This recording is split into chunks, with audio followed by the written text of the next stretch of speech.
नमस्कार, स्वागत है आप सबका। आप देख रहे हैं प्रिय रंजन भारती रिपोर्ट्स में। प्रिय रंजन भारती, दिवाली आप लोगों ने मना लिया। छोटी दिवाली है, लेकिन छोटी दिवाली भी आप मनाएं। आपको बहुत सारी शुभकामनाएं।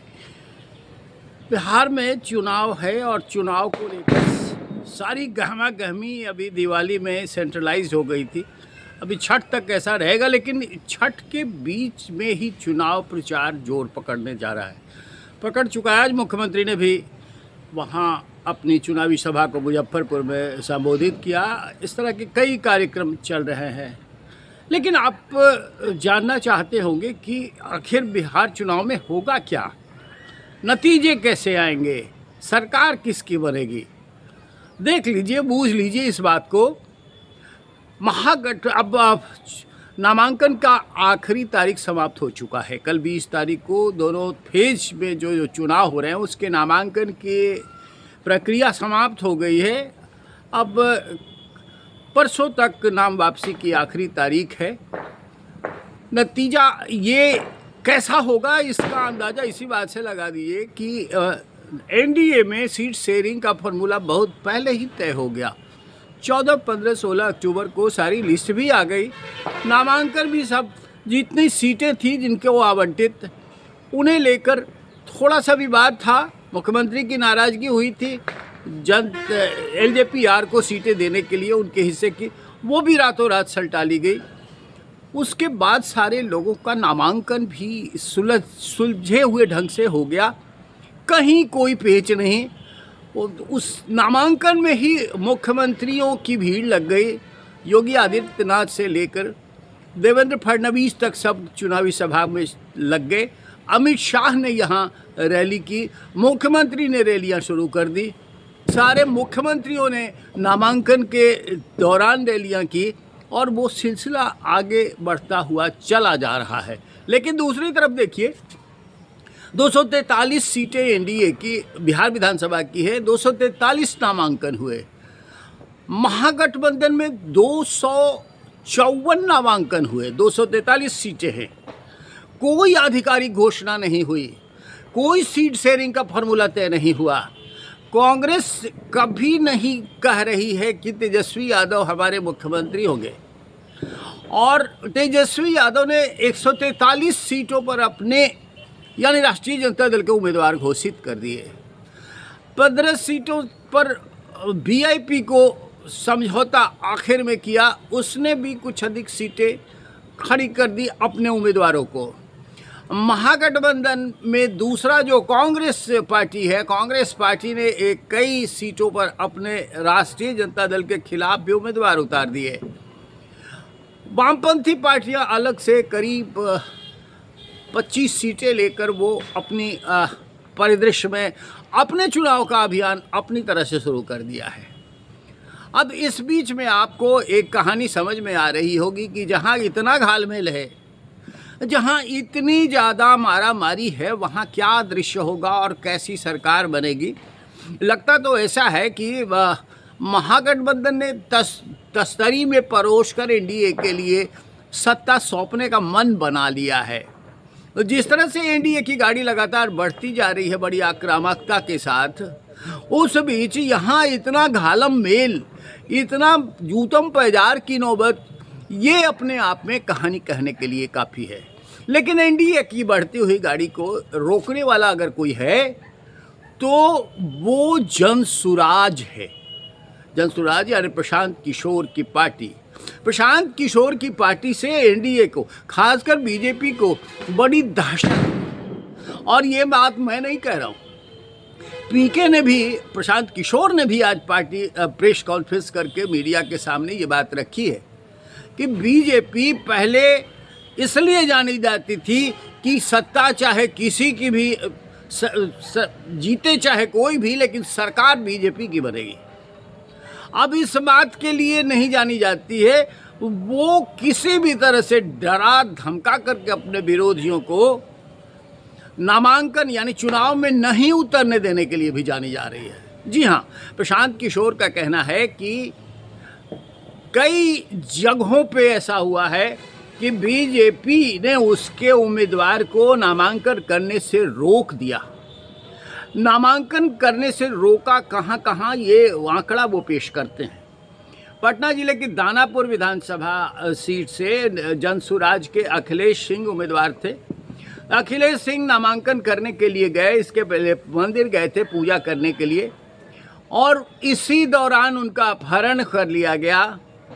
जो सूचनाएं आ रही है उसके अनुसार ये दानापुर से ले जाकर मौर्य होटल में इन्हें बिठा दिया गया। नामांकन का समय जब 3 कुछ मिनट पर समाप्त हो गया तो इन्हें वापस वहां से छोड़ दिया गया।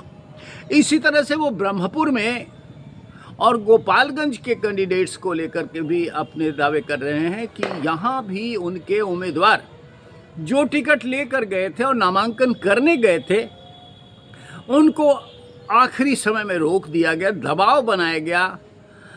बीजेपी के प्रतिनिधि गए उनके पास, एमएलसी गए, और ये बाजाब्ता उनको रोक करके रखा गया। उनको कहा गया कि आप नामांकन मत कीजिए।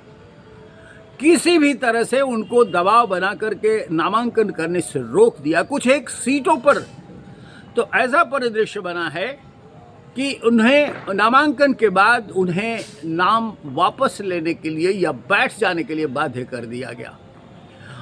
अब प्रशांत किशोर ये बात कहते हैं तो ये भी कहते हैं कि धर्मेंद्र प्रधान केंद्रीय मंत्री और बिहार के चुनाव प्रभारी जो भारतीय जनता पार्टी के हैं वो इस काम में लगे हुए हैं और इसीलिए वो अभी बिहार में बैठे हुए हैं। तो क्या वास्तव में बीजेपी डर गई है या प्रशांत किशोर की पार्टी से बीजेपी को इतना खटका है, इतनी बड़ी आशंका है, इतना दहशत है कि प्रशांत किशोर उनके पार्टी के जनाधार को, उनके कैंडिडेट, एनडीए के कैंडिडेट को जीतने से रोक देंगे? और अगर ऐसा है तो वाकई में बिहार के लिए ये एक बड़ी बात है कि प्रशांत किशोर ने पहली दफ़ा जिस तरह से बिहार के लोगों की उम्मीदें जगाई, आकांक्षाएं जगा दी, और उसके बाद वो नए सिरे से एक राजनीतिक अभियान को लेकर, एक राजनीतिक पार्टी जनसुराज को लेकर आगे बढ़े। इसमें खटका सबसे ज़्यादा क्या बीजेपी को लगा है, क्योंकि बीजेपी पर उनकी धार कहीं ज़्यादा चली है और बीजेपी के कई मंत्रियों और नेताओं के खिलाफ उन्होंने जिस तरह से खुलासे किए हैं, भ्रष्टाचार के आरोप लगाए हैं, वो अपने आप में कम महत्वपूर्ण नहीं है। हालांकि उनकी बोलती बंद है, यानी जिन पर ये इनके हथियार उठे, जिन्हें लेकर के इन्होंने आरोप लगाए, उन सब नेताओं ने भले कुछ किया हो, भले सफाई दे दी हो, लेकिन जनता के बीच में उनकी इमेज तो खराब हो ही गया। प्रशांत किशोर से इनका वाकई डर लग रहा है, ऐसा अब लगने लगा है। लेकिन बात वहाँ नहीं है, बात ये है कि आखिर इस चुनाव में नतीजे किस दिशा में जाएंगे। नतीजे जाने वाले हैं और सत्ता किसके हाथ में आने वाली है ये साफ दिख रहा है। मुख्यमंत्री एक तरफ से घोषित है, मुख्यमंत्री नीतीश कुमार। ये अलग बात है कि अमित शाह कुछ और कह गए और चुनाव के नतीजे आने के बाद मुख्यमंत्री बेशक कोई और बने, विधायक दल चुने और नेता कोई और बन जाए, लेकिन नीतीश कुमार तो अभी घोषित मुख्यमंत्री है। दूसरी तरफ दूसरी जमात में कोई मुख्यमंत्री का चेहरा घोषित नहीं है और प्रशांत किशोर की पार्टी की तरफ से भी तो कोई चेहरा ऐसा घोषित नहीं है कि वो मुख्यमंत्री बनेंगे और उन्हीं के नाम पर चुनाव लड़ा जाएगा। प्रशांत किशोर सूत्रधार हैं, केंद्र में हैं, लेकिन वो चुनाव नहीं लड़ रहे हैं। बाकी पार्टियां जो AIM हैं या फिर दूसरे छोटे दल हैं, उनका कोई उस तरह का वजूद नहीं है। वो बस व्यक्ति केंद्रित पार्टियां हैं और उन्हीं के इर्द गिर्द चाहे पशुपति कुमार पारस हों या फिर तेज प्रताप यादव हों या असदुद्दीन उदैसी हो, व्यक्ति केंद्रित पार्टियां हैं और उनका सारा झुकाव, उनका सारा जोर उसी एक व्यक्ति के इर्द गिर्द घूम रहा है। लेकिन बिहार की जनता घूम रही है और बिहार की जनता मन बना रही है कि किसे वोट दें, किसे सत्ता में लाएं, तो वो तस्वीर साफ दिख रही है। प्रशांत किशोर का आरोप भी, प्रशांत किशोर का ये तंज भी अपनी जगह एक मायने रखता है कि वाकई बीजेपी डरी हुई, लेकिन बीजेपी डरी हुई होकर के भी सत्ता में आने के रास्ते पर बहुत आगे बढ़ती हुई दिखाई दे रही है, जबकि महागठबंधन अपने आप में कलरव करते हुए, लड़ते झगड़ते हुए बिना किसी घोषित मुख्यमंत्री चेहरा के उसी मुद्रा में बस आपस में ही टकराता हुआ नजर आ रहा है। मुद्दा भी उसके पास नहीं है।